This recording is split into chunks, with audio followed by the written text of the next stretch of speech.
오늘은 빌레몬서 성경 공부 제 세 번째 시간입니다. 먼저 본문의 말씀을 제가 읽도록 하겠습니다. 빌레몬서 1장 8절부터 14절까지의 말씀입니다. 이러므로 내가 그리스도 안에서 아주 담대하게 내게 마땅한 일로 명할 수도 있으나 도리어 사랑으로서 간구하노라. 나이가 많은 나 바울은 지금 또 예수 그리스도를 위하여 갇힌 자 되어 갇힌 중에서 낳은 아들 오네시모를 위하여 내게 간구하노라. 그가 전에는 내게 무익하였으나 이제는 나와 내게 유익함으로 내게 그를 돌려 보내노니 그는 내 신복이라. 그를 내게 머물러 있게 하여 내 복음을 위하여 갇힌 중에서 내 대신 나를 섬기게 하고자 하나 다만 내 승낙이 없이는 내가 아무것도 하기를 원하지 아니하노니 이는 너의 선한 일이 억지같이 되지 아니하고 자의로 되게 하려 함이라. 아멘. 오늘 말씀에는 이제 바울이 빌레몬에게 오네시모를 위해서 부탁하는 그런 본격적인 내용이 등장하고 있습니다. 오늘 말씀에는 바울이 이런 표현을 쓰죠. 사랑으로 내가 간구하노라. 내가 내게 간구하노라. 부탁한다. 이제 그런 얘기인데요. 사실 바울에게는 빌레몬에게 충분히 명령할 수 있는 그런 권위가 있죠. 그럴 수 있는 이유를 그는 이렇게 얘기를 합니다. 8절에 보면은요.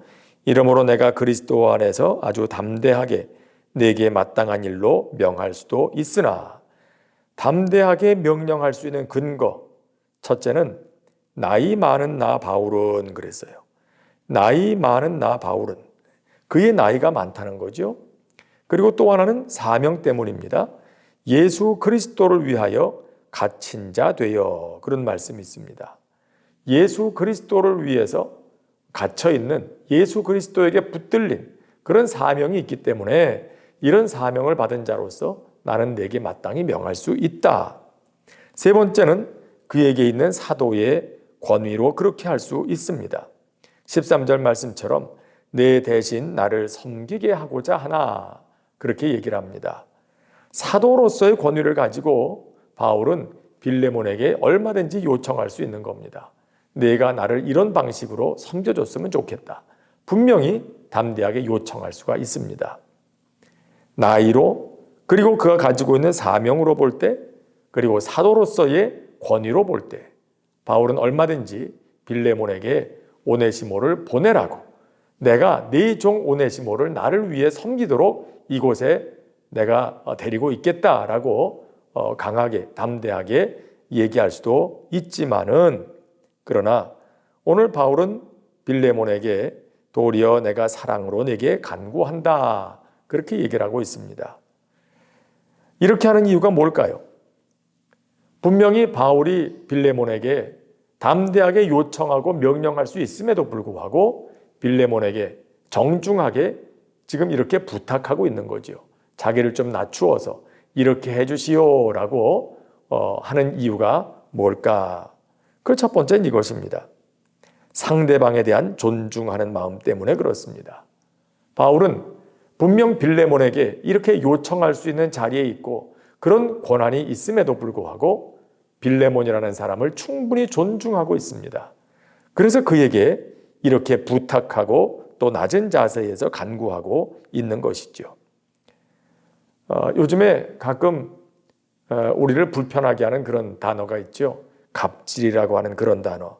이게 참 듣기도 불편하고 별로 좋아하는 단어도 아닙니다만은 요즘에 어떻게 이 이야기가 이 단어가 좀 유행처럼 사람들에게 쓰이고 있습니다. 그러나 사실 이것은 안 될 일이죠. 사람을 갑과 을로 나누고 갑의 위치에 있는 사람이 을의 위치에 있는 사람에게 아무렇게나 할 수 있다고 생각하는 이건 아주 병든 자세인 것 같아요. 그리고 하나님께서도 원치 않으시는 그런 자세임에 틀림이 없습니다. 사람은 빈부고하를 막론하고 존중받아야 할 그런 존재임에 틀림이 없습니다. 그 근거는 크게 두 가지로 볼 수 있습니다. 첫째는 사람은 누구나 누구 나를 막론하고 하나님의 형상으로 창조되었기 때문입니다. 그래서 존중받아 마땅하고요. 둘째는 그리스도의 피로 대속함을 받은 존재이기 때문에 그렇습니다. 죄로 인해서 가치를 잃어버렸습니다. 본래 존귀하신 하나님의 형상으로 지음받은 존귀한 존재였지만 죄에 빠지게 되면서 사람은 그런 가치를 다 잃어버리고 말았어요. 그러나 하나님께서는 그 아들의 생명을 우리를 위한 값으로 지불하셨지요. 그리고 다시 우리의 가치를 회복해 주십니다. 그렇기 때문에 예수 그리스도 안에 있을 때 우리는 존귀하신 하나님의 형상으로 지음받았던 그 가치를 다시 회복하게 되는 것입니다. 최소한 이 두 가지 이유 때문에 우리는 서로에 대해서 기본적으로 존중하는 태도를 가지는 것이 마땅합니다. 저는 이런 기억이 있습니다. 제가 부목사로 있던 때에 그때 이제 저희 큰아이가 유치부를 다니고 있었습니다. 근데 예배를 마치고 지나가는 길에 유치부 선생님과 마주치게 됐어요. 근데 그 유치부 선생님이 저를 보고 인사를 하면서 문득 이런 얘기를 하는 겁니다. 목사님, 저희 유치부에 목사님 큰아이 아무개가 있는데요. 그 아이 얼굴 볼 때마다 참 어려워요. 조심스러워요. 긴장이 돼요. 그러는 거예요. 그래서 제가 그랬습니다. 어린아이인데 그 아이를 보고 선생님이 긴장하면 어떡합니까? 그러니까 그 선생님이 제게 이런 얘기를 합니다. 목사님, 그게 아니고요. 그의 얼굴을 보면 꼭 목사님 얼굴 보는 것 같아서 조심스러워요. 그렇게 얘기를 하는 거예요. 그러면서 생각이 납니다. 이런 것이로구나. 여러분, 사람은 누군가를 보면 떠오르는 얼굴이 있을 수 있습니다. 우리는 서로의 얼굴을 보면서 그 사람의 얼굴만이 아니라 또 한편 떠올려야 하는 또 다른 얼굴이 있어요. 누구의 얼굴일까요? 우리를 창조하신 하나님의 얼굴이고 우리를 위하여 그 생명을 값으로 지불하신 예수님의 얼굴인 것입니다. 그분을 떠올려야 합니다. 그가 지금 어떤 형편에 있든지 어떤 처지에 있든지 간에 그가 존중받아 마땅한 이유가 있다면 그도 역시 존귀하신 하나님의 형상으로 지음받았으며 또한 예수 그리스도께서 그분의 귀한 생명을 그를 위해서 값으로 지불하셨기 때문이라는 거예요. 이 가치 때문에 우리는 누구를 막론하고 적어도 기본적으로는 그를 그만큼 존중하는 자세가 항상 우리 안에 있어야 한다. 바울은 지금 빌레몬을 볼 때 그런 존중하는 마음을 갖고 있는 것이지요. 내가 비록 그보다 나이도 많고 또 그리고 사도로서의 권위를 가지고 있고 주께서 내게 주신 사명이 있기 때문에 얼마든지 그에게 내가 요청하고 명령할 수도 있지만 그러나 그걸 다 쓰는 건 도리가 아니다. 그는 나의 존중을 받아 마땅한 사람이기 때문이다. 이런 생각을 가지고 있는 거죠. 또 한 가지는 질서에 대해서 존중하는 자세를 보아야 합니다. 바울은 지금 그에게 있는 오네시모, 그 사람을 자기 곁에 계속해서 머물러 두게 하기 위해서 빌레몬에게 그를 나에게 보내다오 라고 부탁을 합니다. 그가 본래 지금 얘기하고 있는 것처럼 나이로 보나 사도로서의 권위를 보나 또 그가 주께로부터 받은 사명을 보나 오네시모 내 곁에 둬라 명령할 수도 있겠지만 바울은 그 당시의 사회적인 질서 또한 존중하려는 마음이 있어요. 이것도 참 생각해 보아야 합니다. 당시 노예제도 하에서는 남의 노예를 데리고 갈 때는 반드시 주인의 허락을 받도록 되어 있었습니다. 왜냐하면 그 노예, 그 종은 그 집안의 주인의 소유이기 때문이죠. 그러니까 그 소유자의 허락이 없이 가져가는 건 뭐겠습니까? 도둑질하는 거죠. 그래서 언제나 종을 데리고 가서 일을 시킬 때에는 그 주인에게 먼저 반드시 허락을 받아야 되는 거예요. 이게 그 당시의 질서입니다. 그 당시의 사회적인 시스템입니다. 물론 노예제도가 잘못된 것은 분명합니다. 그러나 그 당시에 그들이 살고 있던 사회에서 통상적으로 받아들여지고 있는 질서였습니다. 만일 바울이 자기의 신념만 앞세워서 오네시모를 데려가고자 했다면 그는 그 당시 사회에서 무법한 사람이 되어버렸을 겁니다. 덕을 세우지 못하는 것입니다.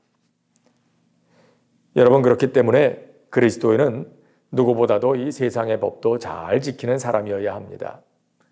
나는 하나님 나라 시민이기 때문에 세상 법은 안 지켜도 된다. 그건 아닌 것이죠. 그래가지고는 전도가 되질 않습니다. 하나님은 어떻게 하셨을까요? 하나님은 천지를 창조하시고 이 세상의 질서를 만드신 분이셨지만 사람으로 이 땅에 오셨을 때에 세례를 받으십니다. 예수님은 세례를 받으실 이유가 없으신 분이십니다. 도리어 세례를 베풀어야 될 뿐이지요. 죄사함을 받는 세례를 예수님이 왜 받으셔야 됩니까? 그래서 세례를 베풀 때 요한이 뭐라고 합니까?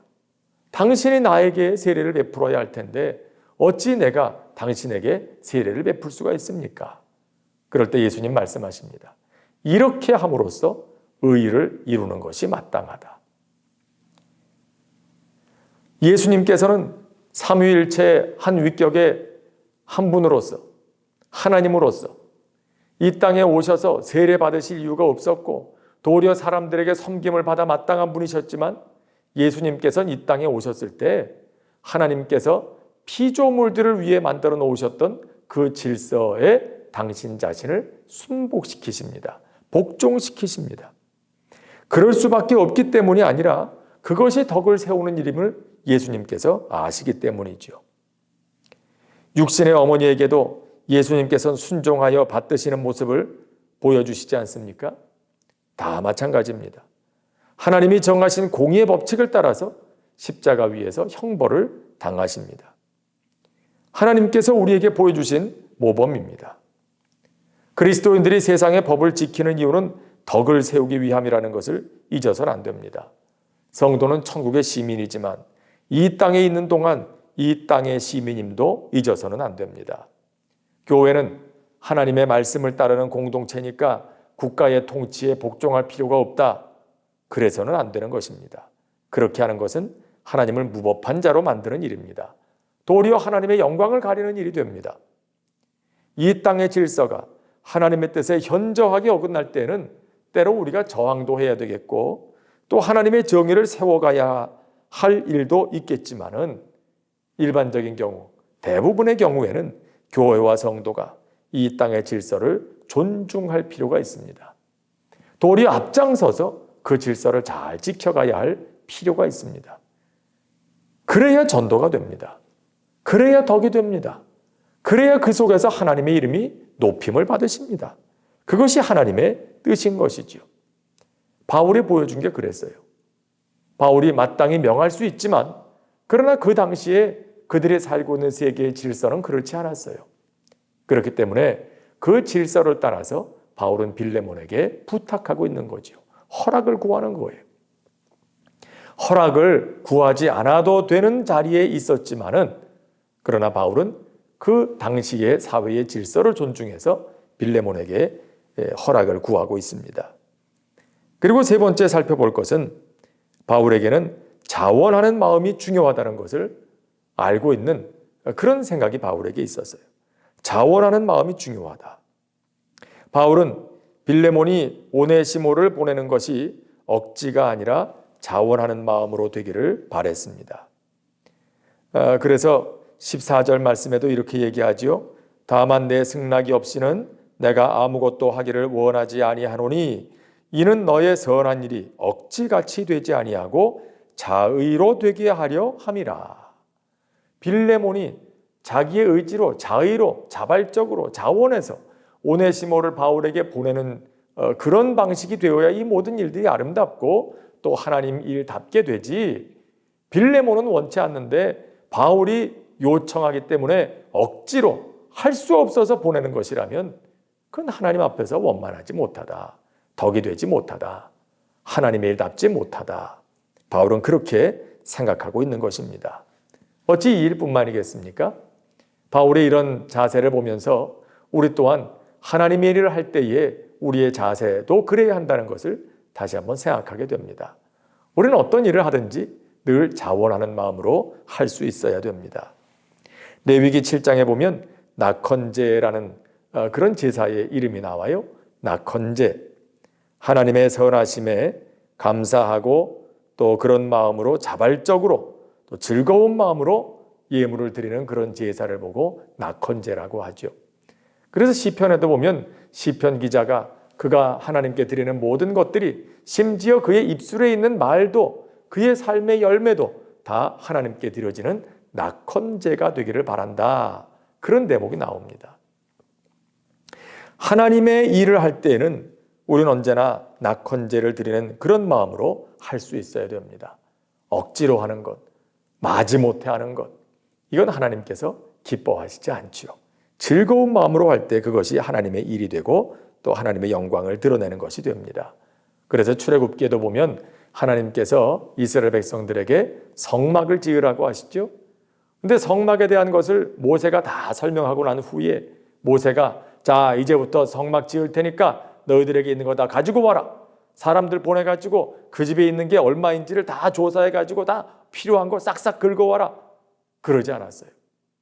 사람들은 이걸 내고 싶지 않은데 모세가 가져오라고 하니까 억지로 갖다가 바치는 이런 게 아니었다 이 말이에요.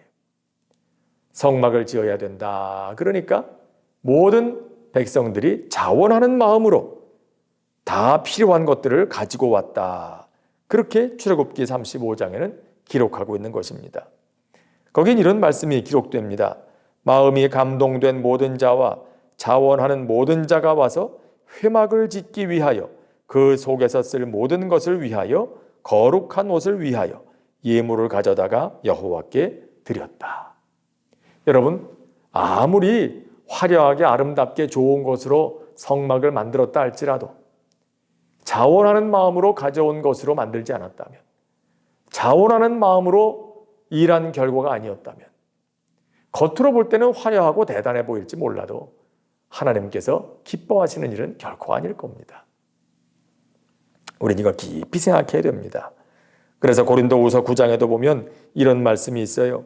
이것이 곧 적게 심는 자는 적게 거두고 많이 심는 자는 많이 거둔다 하는 말이로다. 각각 그 마음에 정한 대로 할 것이요 인색함으로나 억지로 하지 말지니 하나님은 즐겨내는 자를 사랑하시느니라. 인색함으로나 억지로 하지 마라. 자원하는 마음으로 해라. 즐거운 마음으로 해라. 그걸 그래야 하나님의 일답고 하나님께 영광을 돌리는 일이 되고 또 하나님을 기쁘시게 하는 일이 되는 것입니다. 사도행전에 보면 그래서 안타까운 일이 이겁니다. 처음에 성도들이 다 은혜 받고 이전엔 전부 다 어떻게 하든지 자기 걸 불리려고만 생각하고 살다가 성령님께서 그들의 눈을 열어주시니까 그들 주변에 섬겨야 할 사람들이 보이기 시작했어요. 그리고 천국을 바라보며 살기 시작했어요. 그러니까 이거 내가 지금 다 끌어안고 나 혼자 누리면 이게 무슨 득이 있겠나. 내게 있는 것으로 내 곁에 있는 어려운 사람들 돌봐야 되겠다. 자기 소유를 다 팔아다가 사도들의 발 앞에 갖다 두었어요. 사도들이 가지고 오라 그런 것도 아니에요. 성령님께서 감동하니까 사람들이 그렇게 행동하기 시작한 거지요. 그런데 그걸 옆에서 보면서 내심 마음으로 부러워하는 사람, 시세 많은 사람이 있었어요. 아나니아와 삽비라죠. 그렇게 가져오는 사람들을 보고 사람들이 칭송하고 그러거든요. 아하, 우리도 저렇게 칭찬 한번 받아봤으면. 그런데 마음에 막상 그렇게 하려니까 아까운 생각이 드는 거예요. 다른 사람들은 다 팔아 가지고 왔는데 이 두 사람은 아까운 생각이 있어서 다 가져가기는 그렇고 그래서 어떻게 합니까? 절반만 갖다 주고 절반은 자기들이 가지고 있는 거예요. 자, 이게 잘못된 거겠습니까? 이걸 놓고 하나님이 뭐라고 하시겠습니까? 아닙니다. 나머지 절반이라도 그들이 즐거운 마음으로 자원하는 마음으로 그렇게 가지고 왔다면 이걸 하나님께서는 기쁘게 받으셨을 거예요. 그런데 이들은 마음은 그게 아니죠.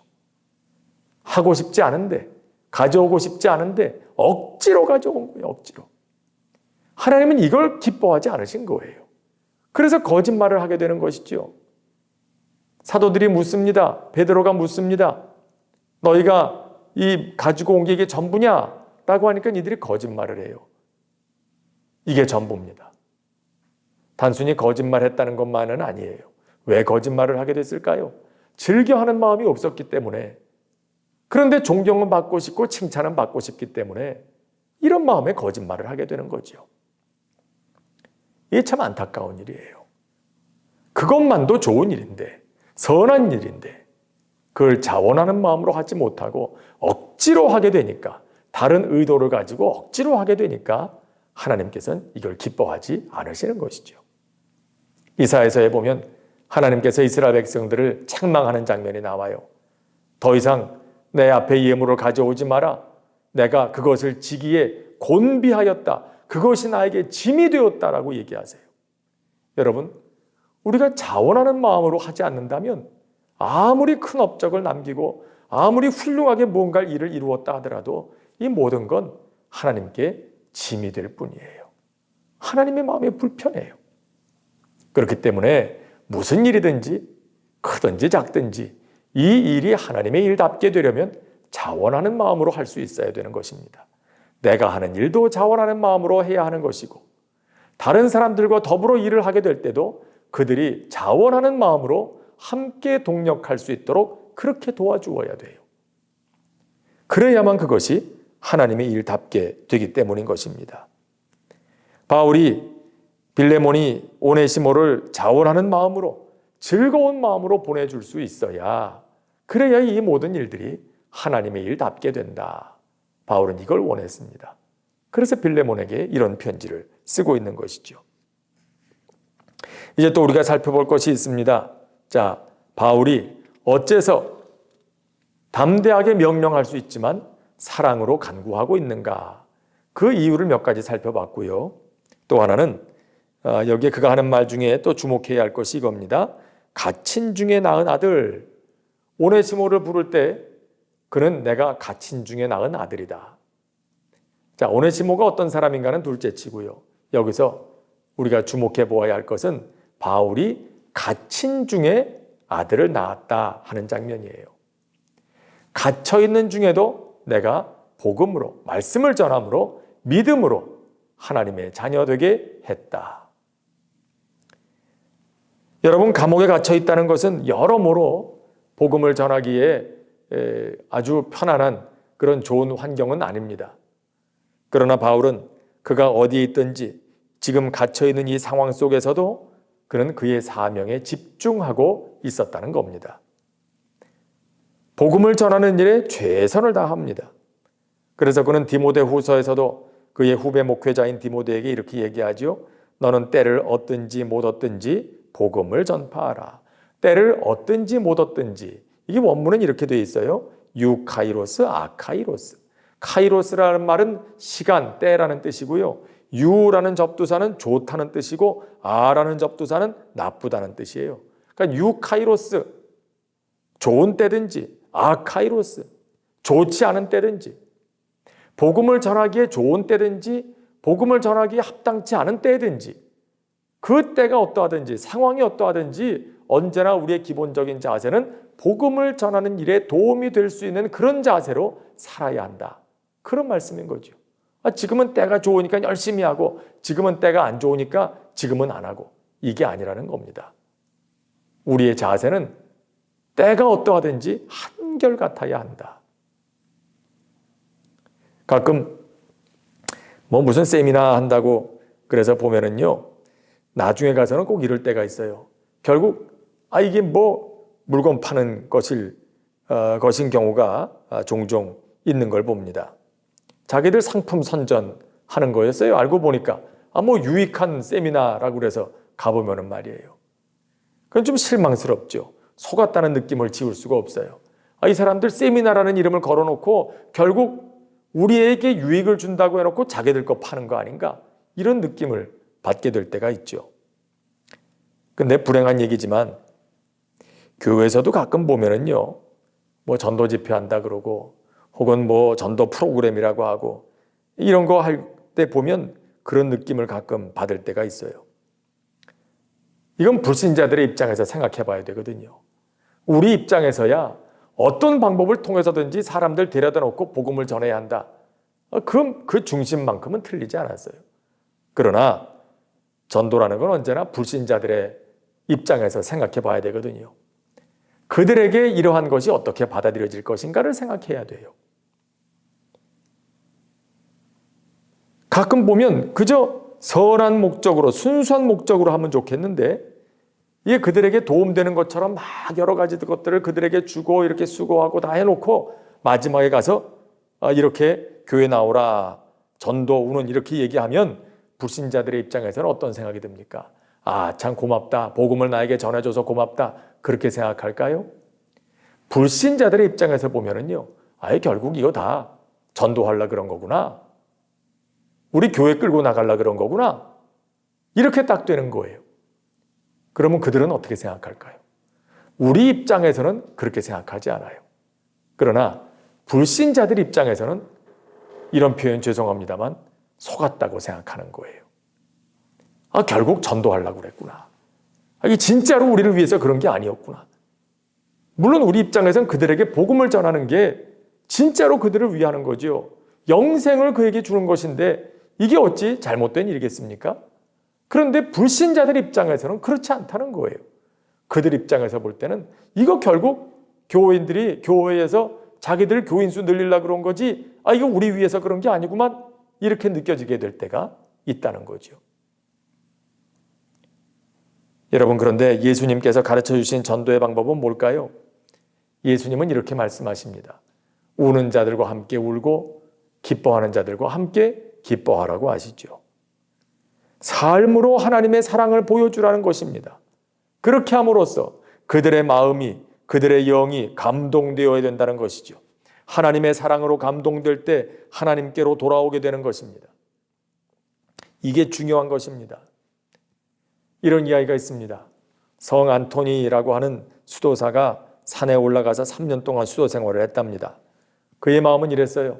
아, 이 세상 보니까 그냥 다 죄에 온통 물들어 있고 참 이 죄에 물든 더러운 세상, 이 세상을 떠나서 그저 주님만 바라보고 그렇게 평생 살면 좋겠다. 그런 생각으로 산에 올라가서 명상하며 기도하며 살리라. 그게 3년을 지냈어요. 근데 어느 날 주님께서 그에게 나타나신 겁니다. 그리고 그에게 이렇게 말씀하시더랍니다. 네가 나를 사랑하고 섬기는 거 안다. 그러나 너는 저 알렉산드리아 복잡한 거리에서 구두를 수선하고 있는 노인의 의만 못하다. 그렇게 말씀하시는 거예요. 이 성 안토니가 이 말을 듣고, 아니 도대체 알렉산드리아 복잡한 거리에서 사람들의 신발을 고쳐주는 그 노인의 의가 얼마나 대단하기에 3년 동안 속세를 떠나서 산속에서 오직 하나님만 바라보며 수도 생활을 했던 나의 의보다 훨씬 더 낫다는 것인가? 그럼 그 노인에게 가서 좀 배워야 되겠다. 그런 생각에 산을 내려갔어요. 그리고 드디어 노인을 만났습니다. 그리고 그에게 그의 이야기를 했습니다. 아, 내가 기도하는데 주님께서 나에게 이렇게 말씀하십니다. 도대체 당신은 하나님께 어떻게 하길래 당신의 의가 나의 의보다 훨씬 더 낫다고 하시는 것인지 그걸 가르쳐 주십시오. 그러자 이 노인이 이렇게 대답했답니다. 글쎄요, 뭐 제가 특별히 하는 일은 없습니다.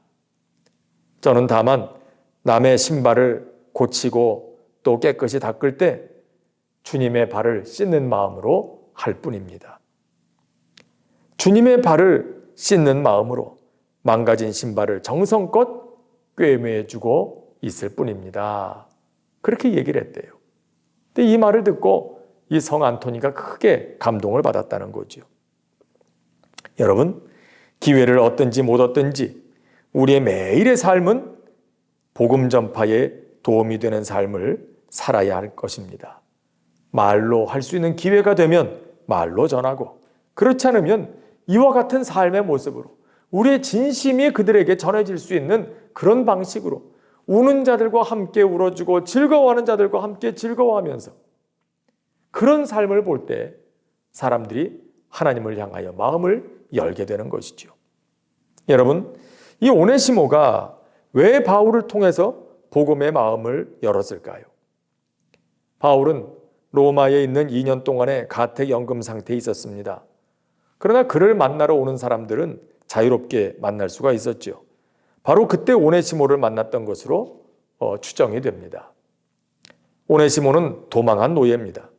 사람들에게 들키면, 그가 주인 집에서 도망친 노예라는 걸 들키면 붙잡히는 즉시 그는 사형입니다. 그러나 아마도 바울은 그를 용납해주고 또 그에게 친절을 베풀어 주었을 겁니다. 그저 순전한 마음으로. 이것이 오네시모의 마음을 열었던 것이에요. 자, 이제 마지막으로 하나 살펴볼 것이 이 오네시모가 어떻게 변했는가 하는 거예요. 오네시모, 바울이 친절을 베풀긴 했지만, 그래서 복음에 대해서 그의 마음의 문을 열긴 했지만은, 오네시모는 바울이 말하고 있듯이 전에는 무익한 자였습니다. 주인인 빌레몬의 소유를 훔쳐서 달아난 그런 사람, 주인에게 손해를 끼치는 사람, 배은망덕한 사람, 비겁한 사람. 바울이 빌레몬에 대해서 이야기하고 있는 걸 보면 빌레몬은 상당히 좋은 사람이었던 것 같습니다. 특히 또 그는 신앙인이었기 때문에 여타의 그 주변에 있는 다른 노예들의 주인과는 다소 많이 달랐을 겁니다. 종들이라도 매우 인격적으로 사랑으로 대해주었을 가능성이 매우 높겠지요. 그런데 오네시모는 이런 빌레몬의 친절을 원수로 갚았던 것이에요. 그런데 그런 그가 바울을 통해서 사랑을 경험하고 복음을 들으면서 변화됩니다. 주인의 친절을 악으로 갚았던 이 파렴치한 사람이 무익했던 그가 유익한 자가 됩니다. 그 결과 바울은 심지어 오네시모를 부르기를 그는 나의 신복이라고 부릅니다. 이 신복이라는 말의 원래 뜻은 심장이라는 뜻입니다. 심장, 바울의 심장과도 같이 중요한 존재, 아주 유익한 존재란 뜻이죠. 여러분, 사람은 심장이 없으면 죽습니다. 그처럼 바울은 오네시모가 그와 같이 중요하다는 것이에요. 그의 사역에 오네시모는 없어서는 안 되는 심장과 같은 중요한 자리를 차지하고 있는 그런 사람이라는 뜻으로 그는 나의 신복이다, 이렇게 부르고 있는 것입니다. 여러분, 무엇이 그를 이렇게 변화시켰을까요?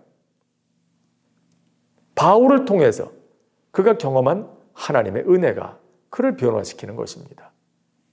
율법이 사람을 변화시키지 않습니다. 하나님의 은혜가 사람을 변화시킵니다. 오네시모를 보면서 우리는 우리 자신을 또한 살펴보게 되지요. 우리 역시 본래는 하나님 앞에서 무익한 자였습니다. 지금도 그럴 겁니다. 누구나 하나님 앞에서 나는 하나님께 유익한 자입니다 라고 자부할 수 있는 사람은 한 사람도 없어요. 누구나 다 범죄한 인간은 하나님 앞에 다 쓸모없는 자예요. 무익한 자들이에요. 그런데 하나님께서는 그런 나를 은혜로 부르셔서 하나님의 자녀를 삼으시고 그의 백성을 삼으시고 그 일꾼을 삼아주시죠. 그래서 바울도 말하는 것입니다. 나를 충성되이 여겨 내게 직분을 맡기십니다. 충성됐기 때문에, 내가 충성스러운 사람이기 때문에 일을 맡기신 게 아니에요. 그가 하는 말을 잘 들어보십시오. 나를 충성되이 여겨 그랬어요. 충성되다고 보아주셨기 때문에 나에게 일을 맡기신 것이지, 내가 진짜로 충성된 사람이기 때문에 일을 맡기신 게 아니라는 것입니다. 여러분, 우리는 이걸 깊이 생각해야 됩니다. 내가 어딘가에서 하나님께서 이런 일을 내게 맡겨주셨다면, 내가 충성스러워서 하나님께서 그걸 인정하셔가지고 이런 일을 맡기시는가, 그렇게 생각하면 안 된다는 거예요. 우리는 본래부터가 충성스럽지 못한 자예요. 본래부터가 무익한 자들이에요. 그런데 하나님께서 우리를 충성스럽다고 여겨주시는 거죠. 우리가 구원받은 것도 마찬가지입니다. 내가 예수 믿고 구원받았다고 하나님께서 내가 나의 안에 있는 그 의로움을 보시고 구원해 주신 게 아니라는 걸 우린 너무 잘 알잖아요. 예수님께서 나를 위해서 십자가에 죽으셨다는 그 사실을 인정했다는 것 때문에, 그 사실 하나 때문에 하나님께서는 전혀 의롭지 않은 우리를 의롭다고 생각해 주시는 거예요. 의롭다고 간주해 주시는 것이죠. 나의 의가 아니라 예수님의 의를 보고 네가 의롭다고 하나님께서 그렇게 간주해 주셨을 뿐이에요. 내가 의로운 게 아니에요. 절대로. 예수 믿고 난 다음에도 내가 의로워지는 게 아니에요. 그저 하나님께서 은혜로 우리를 의롭다고 보아주실 뿐이에요. 절대로 거기에서 나를 드러낼 게 아무것도 없다는 거죠. 여러분, 오네시모 그 딴 사람이 아니에요. 어떻게 보면 우리와 똑같은, 아니 우리 자신이 바로 오네시모와 같은 사람들인데, 그러나 그런 우리를 하나님께서 어떻게 변화시켜 가시는가? 끊임없이 부어주시는 하나님의 은혜로, 우리를 감동시키심으로 우리가 변화되기 시작하는 거예요. 여러분 잘 아시는 그런 이야기 중에 레미제라블 있지 않습니까? 얼마 전에도, 여러 해 전에도 영화로도 나오고 뮤지컬로도 나오고 아주 유명한 그런 작품이죠. 근데 거기에 주인공으로 등장하는 장발장이 이 굶주리는 조카들을 위해서 빵 한 조각 훔쳤다는 이유로 자그마치 19년 동안을 옥살이를 하게 됩니다. 그거에 그는 너무 실망하고 사회의 부조리에 너무 실망하고, 그래서 사회에 대한 복수심에 19년 만에 출소해서 그렇게 그 마음에 복수심을 가지고 살아가죠. 사람들은 다 그에게 돌을 던지고 냉소적으로 대하고, 그런데 그가 어느 날 교회 안에 들어가게 됩니다. 거기서 미리엘 주교를 만납니다. 근데 이 주교가 그를 형제로 받아주는 거예요. 형제일이 와서 나하고 밥을 먹자 그러고 잠자리를 제공해주고, 생전 처음 그런 친절을 경험한 이 장발장 눈에 뭐가 들어왔겠습니까? 은촛대가 들어오죠. 아, 저걸 내가 가져다가 팔면 돈을 많이 벌 수 있겠다. 그래서 그 성전 안에 있는 은촛대를 밤새 몰래 훔쳐가지고 달아나다가 경찰에게 붙들려가지고 끌려옵니다. 그리고는 이 사람을 우리가 붙잡았노라고 경찰이 얘기할 때, 이 사람이 주교님이 아끼시는 이 성전 안에 은촛대를 훔쳐가는 걸 우리가 붙잡아 왔다고. 이게 여기 거 맞느냐? 그때 미리엘 주교가 얘기하죠. 이 사람이 훔쳐간 게 아닙니다. 이 사람 앞으로 갖다가 쓰라고, 가지고 있는 게 너무 없으니까 내가 호의로 준 것입니다. 그러니 뭐라 그러겠어요? 주교가 줬다 그러는데 이 사람 데려다 감옥에 가둘 수가 없잖아요. 그래서 풀어주게 되죠. 여기서 장발장이 크게 감동을 받습니다. 그리고 그가 이렇게 얘기를 합니다. 훗날 사람들은